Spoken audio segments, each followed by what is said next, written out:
Assalamualaikum warahmatullahi wabarakatuh. Hai teman-teman, saya kembali lagi. Perkenalkan, nama saya Muhammad Ikhlas Al-Sumuri Irawan, NIM 19310411213 dari Prodi Pendidikan Jasmani Kesehatan dan Rekreasi kelas E, Fakultas Ilmu Keluargaan, Universitas Negeri Makassar. Nah, pada kali ini saya diberikan tugas oleh dosen mata kuliah pendidikan kesehatan sekolah. Nah, sebelum saya memaparkan materi saya pada hari ini, sebelumnya saya minta maaf kepada teman-teman karena terganggu oleh suara hujan. Dan kebetulan di daerah saya sedang mengalami hujan.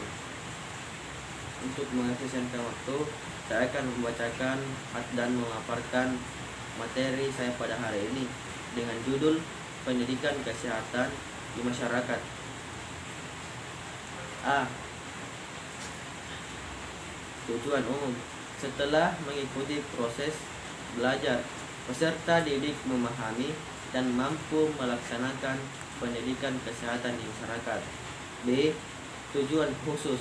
Setelah menyelesaikan kegiatan belajar, peserta didik mampu: nomor 1, menjelaskan pengertian pendidikan kesehatan di masyarakat.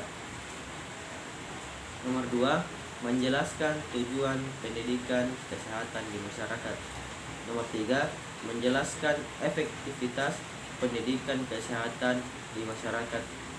Nomor 4, menyebutkan 3 upaya pendidikan kesehatan di masyarakat. C. Materi pendidikan kesehatan melalui pengorganisasian dan pengembangan masyarakat. 1. Pengertian.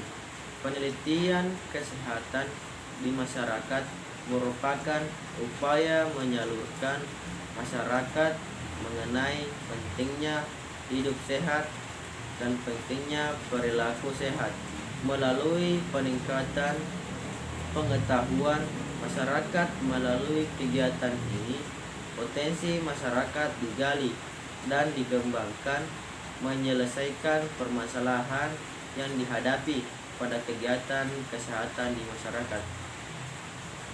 2. Jenis-jenis pendekatan dalam pendidikan kesehatan masyarakat. A. Pendekatan direktif. Pendekatan direktif itu sendiri berasumsi bahwa petugas tahu apa yang dibutuhkan dan apa yang baik untuk masyarakat, dan biasanya diajukan untuk masyarakat yang belum berkembang. B. Non-direktif. Nomor 1, didasarkan pada asumsi bahwa masyarakat sudah tahu kebutuhan dan apa yang baik untuk mereka sendiri. Nomor 2, petugas hanya menggali dan mengembangkan potensi yang ada pada masyarakat. C. Kondisi untuk tumbuhnya self-directed action atau non-directive. Nomor 1, adanya sejumlah orang yang tidak puas terhadap keadaan dan sepakat tentang apa yang sebenarnya menjadi dibutuhkan. Menyadari bahwa kebutuhan tersebut dapat terpenuhi jika mereka berusaha memenuhi kebutuhan tersebut. D. Keuntungan pendekatan non-direktif. Nomor 1, memungkinkan diperolehnya hasil yang lebih baik dalam keterbatasan sumber daya. 2. Membantu mengembangkan masyarakat. 3. Membutuhkan rasa kebersamaan atau we feeling. E. Keterbatasan pendekatan non-direktif. Petugas tidak dapat sepenuhnya menetapkan isi dalam proses kegiatan serta tidak dapat menjamin bahwa hasil akhir akan sesuai dengan keinginannya. Nomor 2, masyarakat yang sudah biasa dengan pendekatan direktif sulit untuk terlihat secara aktif dan ikut bertanggung jawab sepenuhnya atas kebutuhan ditetapkan. 3. Konsep piring terbang. Konsep piring terbang itu sendiri adalah analogi permainan piring terbang untuk pemberdayaan masyarakat. Artinya, pemberian tambahan kekuatan atau bantuan yang tidak sesuai dengan berakibat fatal atau tidak seperti yang diharapkan. Untuk meningkatkan posisi piring terbang, perlu adanya penambahan kemampuan berputar. Dapat dilakukan dari dalam maupun dari luar pada saat yang tepat dan arah yang sesuai. Yang harus diingat adalah bahwa penambahan perputaran yang terjadi secara tiba-tiba dapat menimbulkan guncangan dan arah yang tidak sesuai dan dapat menimbulkan kehancuran. 4. Penetapan PPM. A. Dilandasi pada pemikiran bahwa proses belajar berlangsung secara bertahap yang disesuaikan situasi kelompok sasaran.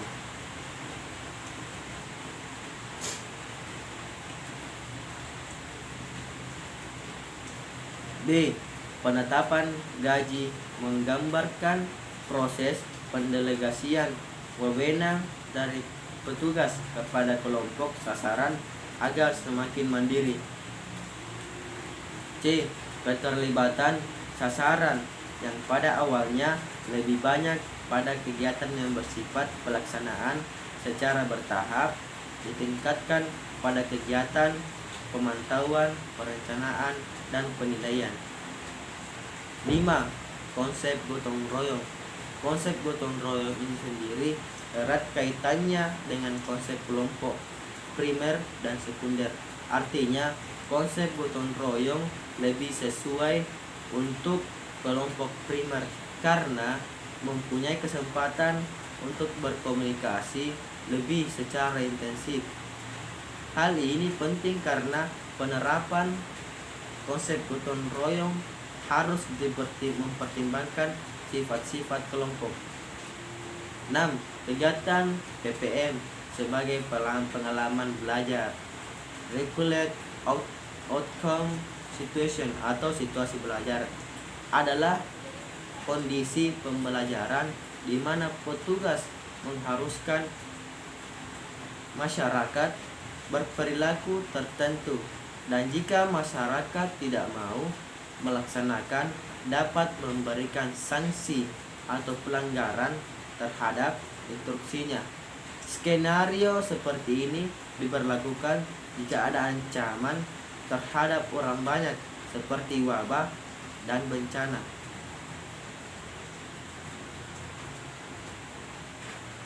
Nah, mungkin pada kesempatan kali ini langsung saya simpulkan bahwasanya pendidikan kesehatan di masyarakat itu sendiri sebenarnya bagi kita sebagai peserta didik sangat penting untuk kita ketahui. Kenapa kemudian kita penting untuk ketahui hal tersebut?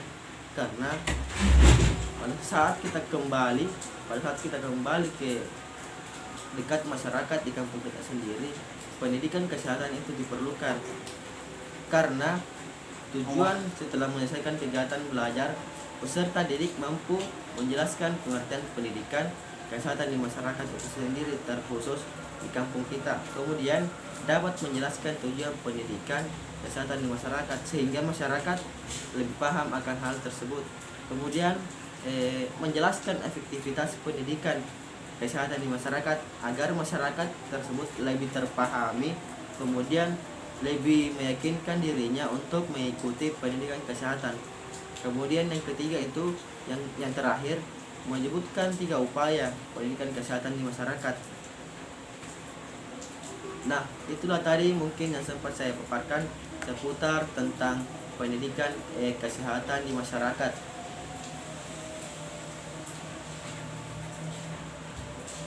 Kurang lebihnya mohon dimaafkan. Sekian dan terima kasih. Wabillahi taufiq wal hidayah. Assalamualaikum warahmatullahi wabarakatuh.